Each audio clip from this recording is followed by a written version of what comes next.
Welcome back to Americana Outdoors.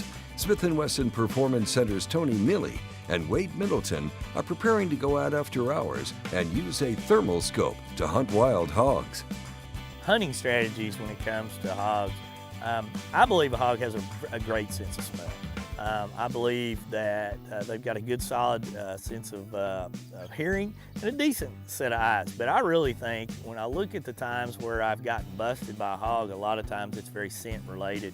You'll hear a hog off in the distance growling or grunting and your wind's not perfect, or maybe it's swirling in some of those areas and they're gone. I mean, they're out of there. You know, in a whitetail, what's ironic to me is a whitetail may stay around in the same area and pass through where the hogs were darting in and darting out and gone. So, know that maybe you do need to take it a little more serious sometimes than people do. They'll go, oh, it's just a hog hunt. They'll go out and they're not playing scent control, they're not using attractants, and they get busted. It's 6:30 right now. We're gonna stay out till 10 or 11 o'clock tonight. We're gonna use a variety of handguns. We're gonna use M&Ps. I've got the 6.65 Creedmoor with a thermal scope on, so there's no telling what we're gonna encounter. One thing for sure, we're gonna have a lot of fun, and hopefully we'll knock down some pigs.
There are very few restrictions on hunters here in Texas when it comes to Texas hog hunting.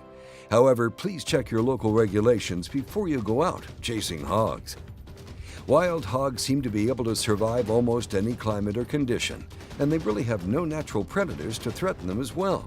So, besides exciting hunting opportunities that hog hunting provides, killing wild hogs year-round is a great way to limit the population. For in-depth stories from the fields and to watch any of our previous episodes, visit our newly designed and easy-to-navigate website at AmericanaOutdoors.com.